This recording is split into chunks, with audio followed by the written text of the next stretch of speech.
जय हिंद। शुरू करते हैं आज की क्लास। जैसा कि हम जानते हैं कि हमारी फास्ट रिवीजन सीरीज चल रही है और आज की इस फास्ट रिवीजन सीरीज में हमने भाषा और संविधान में संवैधानिक प्रावधान, लिपि, इन सब पर चर्चा करनी थी। आज जो हमारी चर्चा होगी वर्ण पर होगी और एक ही वीडियो में मैं पूरी वर्णमाला समाप्त करने का प्रयास करूंगी।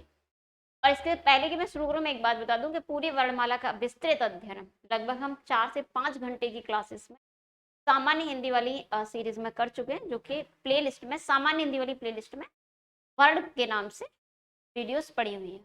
तो चलिए बिना समय गंवाए शुरू करते हैं आज की क्लास। तो सबसे पहले बात करते हैं वर्ण किसे कहते हैं। तो भाषा की जो सबसे लघुत्तम इकाई है, सबसे छोटी इकाई को क्या कहा जाता है? वर्ण कहा जाता है। और वर्ण के भेद कितने होते हैं बच्चे? तो वर्ण के 2 भेद होते हैं, स्वर वर्ण और व्यंजन वर्ण। स्वर वर्ण किसे कहते हैं? वे वर्ण जो स्वयं से उच्चरित होते हैं। और अगर एक शब्द में कहा जाए तो वे वर्ण जो स्व उच्चरित होते हैं या जिन वर्णों को उच्चारण करने के लिए, बोलने के लिए किसी अन्य वर्ण की सहायता नहीं ली जाती है, उन्हें हम स्वर वर्ण कहते हैं। हिंदी वर्णमाला में स्वर वर्णों की संख्या कितनी है? तो बच्चे हिंदी वर्णमाला में स्वर वर्णों की संख्या 11 है और मात्राओं की संख्या 10 होती है। ऐसा क्यों है?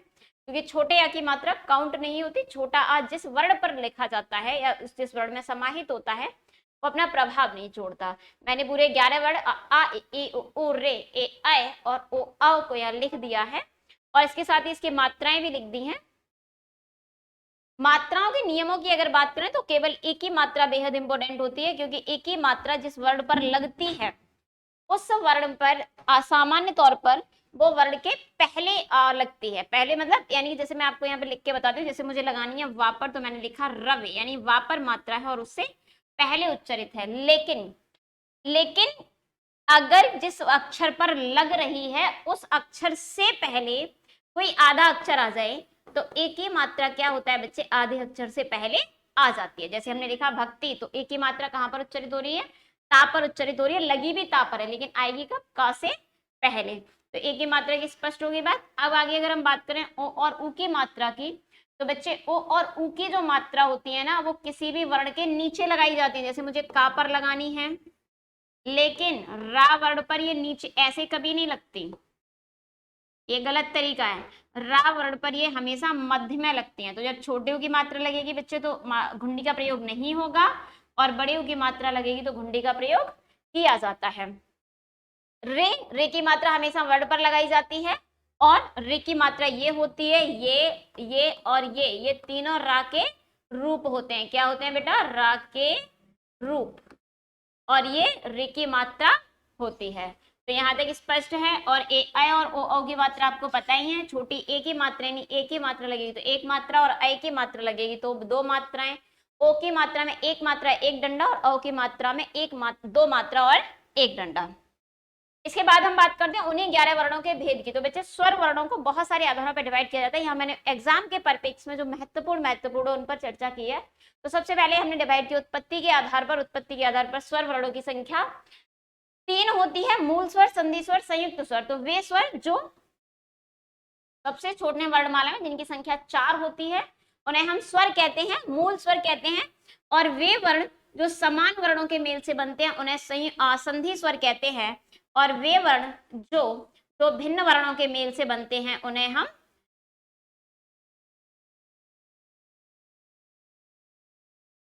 संयुक्त स्वर कहते हैं। आ ई उ रे ये मूल स्वर हैं, आ ई उ संधि स्वर हैं और ए ऐ ओ औ हमारे संयुक्त स्वर होते हैं। अगर उच्चारण के आधार पर बात करें तो स्वर के 3 भेद होते हैं, ह्रस्व स्वर, दीर्घ स्वर और प्लित स्वर। वे वर्ण जिनका उच्चारण करते समय कम प्राणवायु निकलती है या कम वायु का संचरण होता है या कम समय लगता है उन्हें ह्रस्व स्वर कहते हैं। और हिंदी वर्णमाला में ह्रस्व वर्णों की संख्या भी कितनी होती है? 4 होती है। और अगर मैं दीर्घ स्वर की बात करूं तो दीर्घ स्वर कितने होते हैं? 7 होते हैं। और ये कौन से होते हैं बच्चे? तो ये स्वर वे स्वर होते हैं जिनके उच्चारण करते समय ह्रस्व स्वर की अपेक्षा अधिक समय लगता है। प्लित स्वर हिंदी वर्णमाला में अलग से कोई स्वर नहीं होते, बल्कि जिन स्वर वर्णों पर मैंने लिखा हुआ प्लित स्वर अलग से कोई स्वर नहीं है, बल्कि जिन स्वर वर्णों के पीछे प्लित का निशान कौन सा होता है? ये 2 प्लित का निशान लग जाता है, वे वर्ण स्वतः ही प्लित बन जाते हैं। जैसे मैंने लिखा ओम और मैंने लिखा ओम, तो बच्चे यहाँ पर जो ओ है वो दीर्घ स्वर है। क्या है? दीर्घ स्वर। लेकिन यहाँ पर जो ओ है ये प्लित स्वर है, और जिसे सामान्य तौर पर बच्चा प्लित स्वर समझता है, ये प्लित का चिन्ह है। इसके आगे अगर मैं बात करूं जीवा के आधार पर, तो जब भी हम किसी स्वर वर्ण का उच्चारण कर रहे होते हैं, उस उच्चारण करते समय अगर जीवा का अग्र भाग सक्रिय होता है, आगे वाला भाग सक्रिय होता है, तो उसे हम कहते हैं अग्र स्वर। जैसे आप बोलकर देख लीजिए, आपने बोला ए ई ए ऐ, तो आपके जीभ का जो भाग होगा वो आगे दांतों पर स्पर्श होगा, कार्य कर रहा होगा। हिंदी वर्ण वाले इन वर्णों की संख्या कितनी है बेटा? इन वर्णों की संख्या 4 है। और मध्य स्वर किसे कहते हैं? तो मध्य स्वर वे स्वर होते हैं जिनका उच्चारण करते समय जीभ का मध्य भाग सक्रिय होता है, या मध्य भाग पर प्राणवायु प्रेशर डालती है, और इसकी संख्या कितनी है? इसकी संख्या 1 है, और ये कौन सा है? अ है। और बाकी के जितने वर्ण है आ, उ, ओ, औ, ये हिंदी वर्णमाला में जीवा के आधार पर पश्च स्वर माने जाते हैं। अब अगर मैं बात करूं ओष्ठ के आधार पर, तो ओष्ठ के आधार पर हिंदी वर्णमाला में जो वर्ण हैं वो मुख्य रूप से 2 भागों में बांटे जाते हैं, वृत्ताकार और अवृत्ताकार। तो वे वर्ण जिनका उच्चारण करते समय मुख क्या होता है? वृत्त में यानी गोल हो जाता है, सर्कल जैसी आकृति होठों की बन जाती है, उन्हें वृत्ताकार कहते हैं। और वे वर्ण जिनका उच्चारण करते समय मुख की आकृति गोल नहीं होती है, उन्हें हम अवृत्ताकार कहते हैं। ओ और ओ औ बोलते समय होठों की आकृति गोल होती है, तो ये वृत्ताकार होते हैं, और आ ई रे ए ऐ अवृत्ताकार आते हैं। यहाँ पर मैं एक चीज और स्पष्ट कर दूं, जो आ है उसे उदासीन वर्ण भी कह देते हैं। किसके आधार पर? ओष्ठव्य के आधार पर। अब बात करते हैं मुख विवर के आधार पर। तो जो आपके मुख का ऊपरी भाग है, जीवा का जो ऊपर वाला भाग है, उसके और जीवा के मध्य के स्थान को कहा जाता है बच्चे विवर। तो ऐसे वर्ण जिनका उच्चारण करते समय जीवा और मुख का ऊपरी स्थान दूर होता है, उन्हें हम पास पास होता है, उन्हें हम कहते हैं समृद्ध स्वर।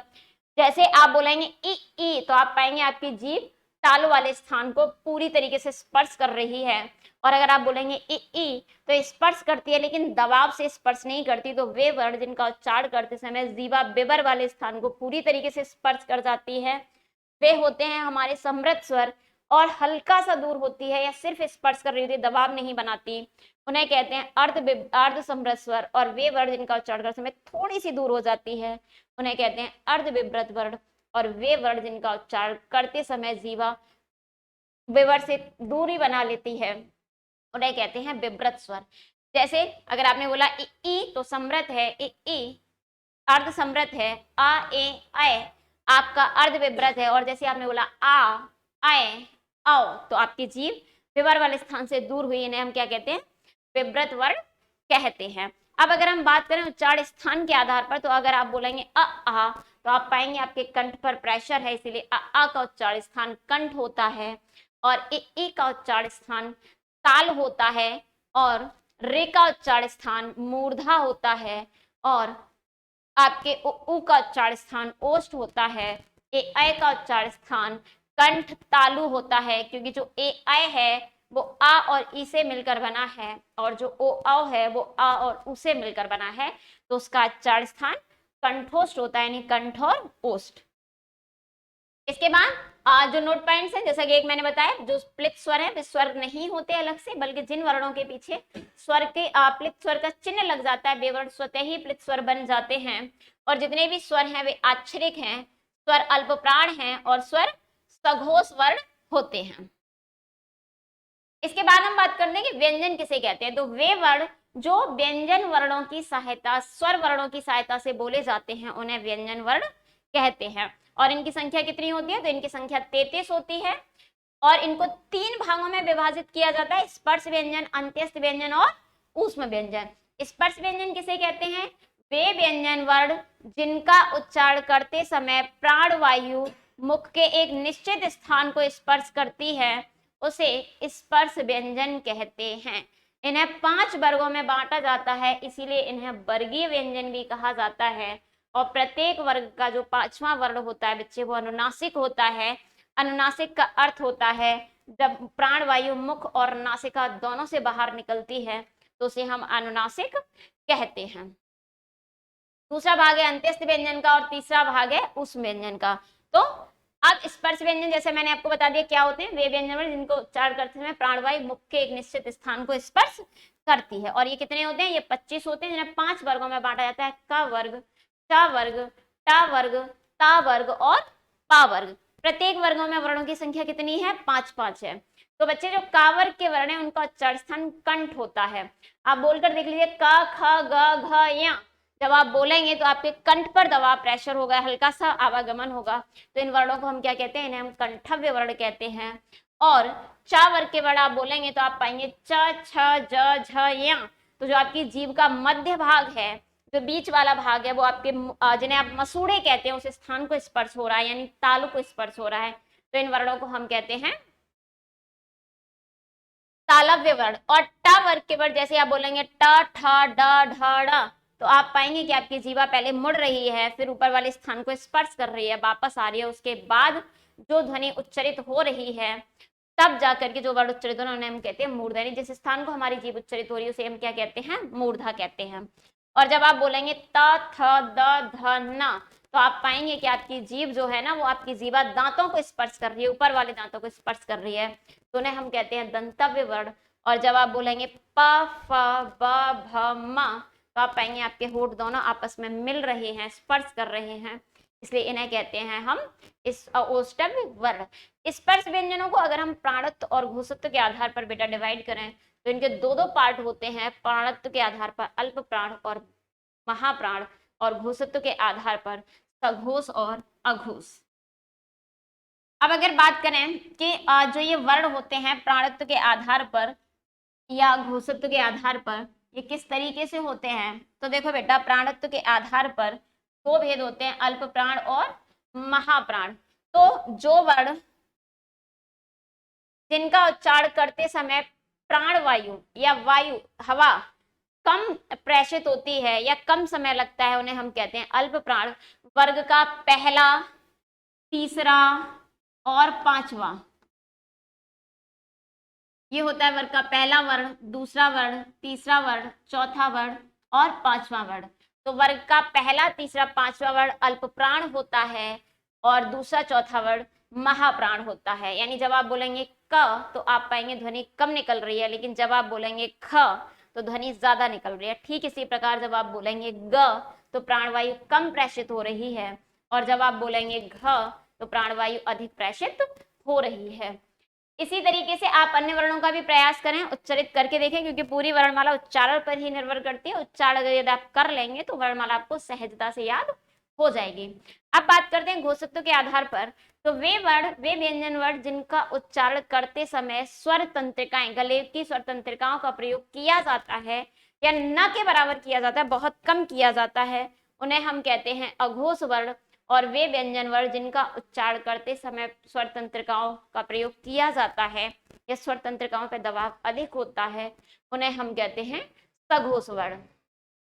वर्ग का पहला, दूसरा वर्ण। अब आप बोलिए क और ख, तो ख बोलते समय भले ही आपकी प्राणवायु अधिक निकल रही हो, लेकिन जो ख आप बोलेंगे उसमें क्या होगा, क और ख बोलते समय कम लग रहा है, लेकिन ग और घ बोलते समय स्वर तंत्रिकाओं पर, गले में जो तंत्रिकाएं उन पर थोड़ा सा दबाव ज्यादा पड़ रहा है।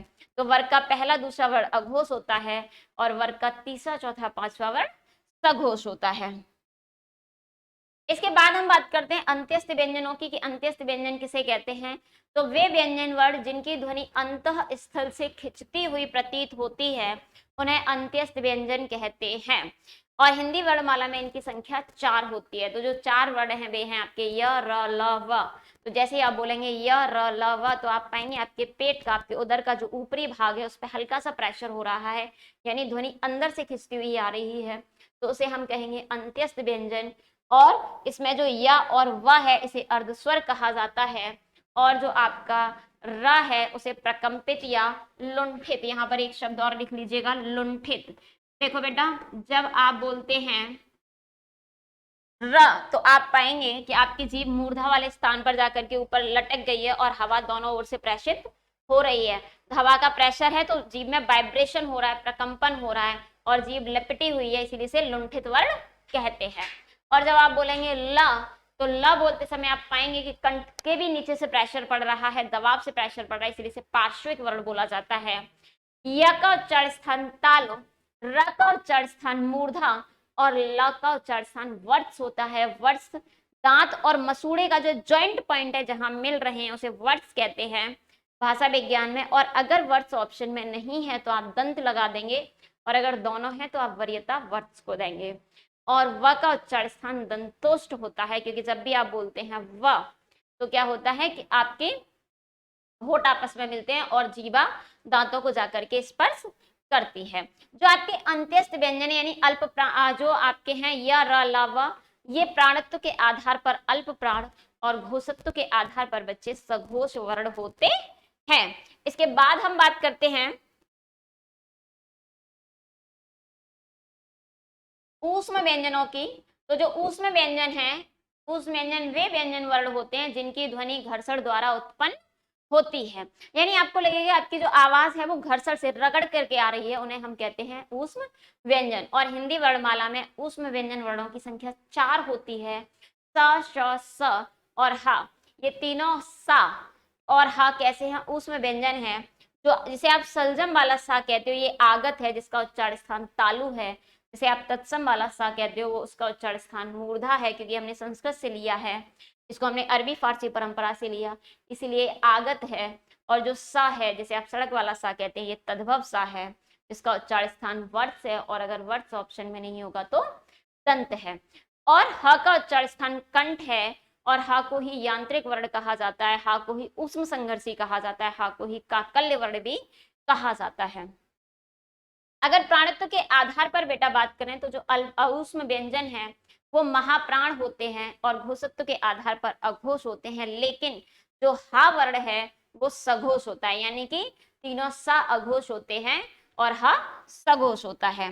इसके बाद अगर बात करें कि संयुक्त व्यंजन किसे कहते हैं, तो वे व्यंजन वर्ण बच्चा जिनको जो दो भिन्न भिन्न व्यंजन वर्णों के मेल से बने हुए हैं, यानी कि दो अलग अलग व्यंजन वर्ण मिले तब एक व्यंजन वर्ण का निर्माण हुआ, उसे हम कहते हैं संयुक्त व्यंजन वर्ण। और ये हिंदी वर्णमाला में कितने बच्चे, तो ये 4 हैं, छ, त्र, ज्ञ, श। ये किस किस से मिलकर बने हैं और प्राणत्व और घोषत्व के आधार पर यह उच्चारण स्थान क्या होगा, इनको समझने का बेहतर तरीका जो आपने स्पर्श व्यंजन, ऊष्म व्यंजन, अंत्यस्थ व्यंजन पढ़े हैं, क्योंकि उन्हीं से मिलकर के बने उसी आधार पर। जैसे कि एक बार देख लेते हैं, जो छ है वो का और सा से मिलकर बना है, तो प्राणत्व के आधार पर का वर्ग का पहला वर्ण है जो कि अल्प प्राण होता है, सा ऊष्म व्यंजन है जो कि महाप्राण है, तो जो छा है वो प्राणत्व के आधार पर अल्प प्राण और महाप्राण दोनों हैं। अगर घोषत्व की बात करें तो वर्ग का पहला वर्ण अघोष होता है और ऊष्म व्यंजन भी अघोष होते हैं, इसीलिए ये अघोष वर्ण है। और उच्चारण स्थान की बात करें तो क का उच्चारण स्थान कंठ और सा का उच्चारण स्थान मूर्धा है, तो इसका उच्चारण स्थान कंठ मूर्धा है। यदि हम बात करते हैं त्र की, तो त्र आधे ता और पूरे र से मिलकर बना है, तो ता वर्ग का पहला वर्ण है अर्थात वो अल्प प्राण है। और ता आप सॉरी रा अंत्यस्थ व्यंजन है तो वो भी अल्प प्राण है, इसलिए 2 बार अल्प प्राण लिखने की आवश्यकता नहीं है, एक ही बार लिखना अपने आप में पर्याप्त है। और अगर घोषत्व के आधार पर बात करें तो त वर्ग का पहला वर्ण यानी कि अघोष वर्ण है, और रा अंत्यस्थ व्यंजन है जो कि सघोष होते हैं, इसीलिए जो त्रा है वो अघोष और सघोष दोनों हैं। और अगर उच्चारण स्थान की बात की जाए तो उच्चारण स्थान इसका दंत मूर्धा है।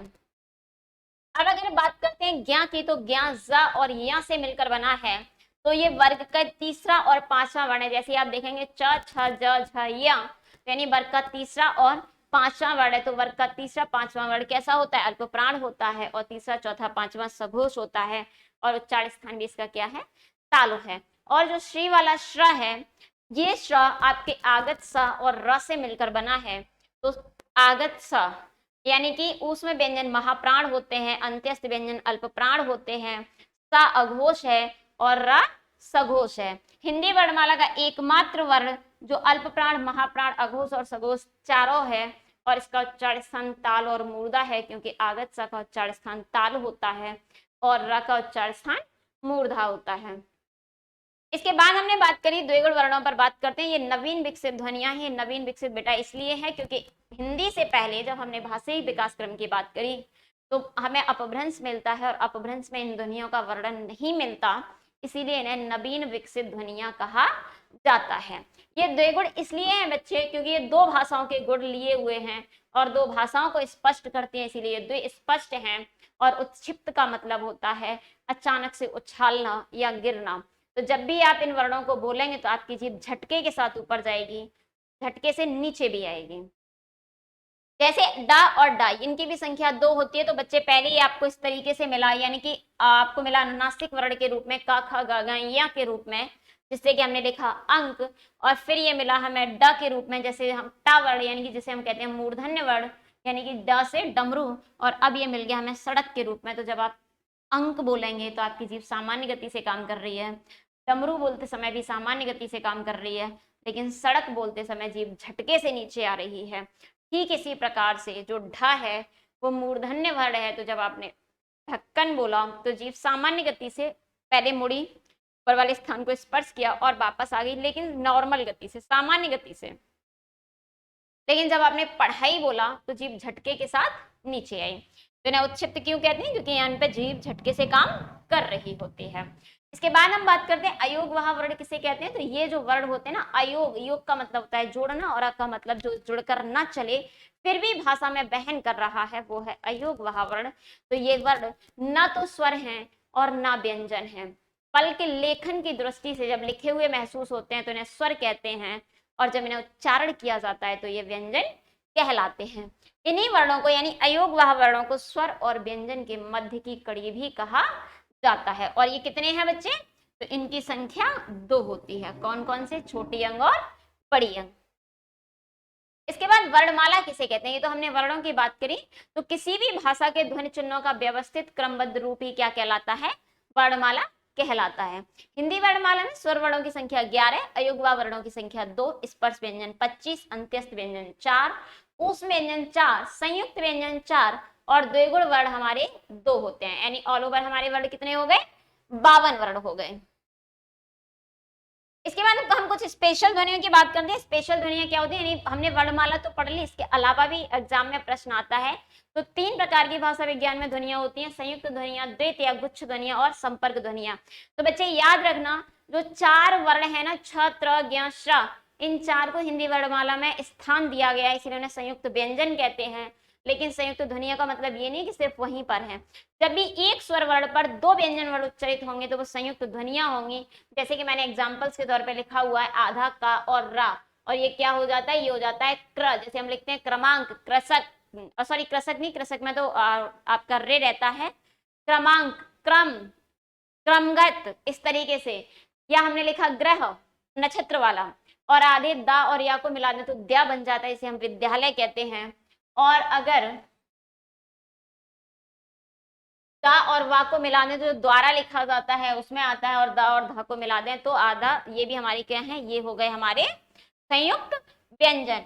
गुच्छ या द्वैत ध्वनिया किसे कहते हैं? जब एक ही व्यंजन वर्ण एक से अधिक बार एक स्वर पर उच्चारित हो, यानी एक व्यंजन वर्ण एक से ज्यादा बार आए। जैसे हमने कहा दिल्ली, तो बड़ी ई पे 2 बार ला आया। हमने कहा बच्चा, तो बड़े यहाँ पर 2 बार चा आया। हमने कहा सच्चा, तो भी क्या आया? बड़े यहाँ पर 2 बार चा आया। और संपर्क ध्वनिया बेटा किसे कहते हैं? तो संपर्क ध्वनिया कहते हैं वे वर्ण जहां एक ही वर्ग का, अब किस वर्ग की बात हो रही है? बात हो रही है का वर्ग, च वर्ग, त वर्ग, ट वर्ग और पा वर्ग की। अगर उन वर्गों में से 2 भिन्न भिन्न व्यंजन वर्ण, उन वर्गों के 2 अलग अलग वर्ण एक ही स्वर पर आए। जैसे बेटा देखो, ये चा और छा, तो चा, छ, ज, झ एक ही वर्ग के थे और एक आ पर उच्चारित हो रहे हैं। और जो आपके क्या है?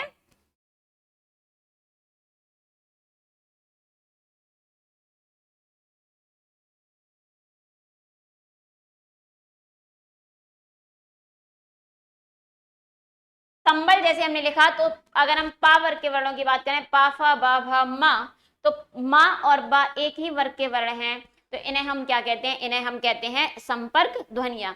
इसके अलावा जो हम बात करें तो देखो, भाषा, अगर आपसे एग्जामिनर पूछ ले कि भाषा की सबसे छोटी इकाई कौन सी होती है, तो वो वर्ण होती है।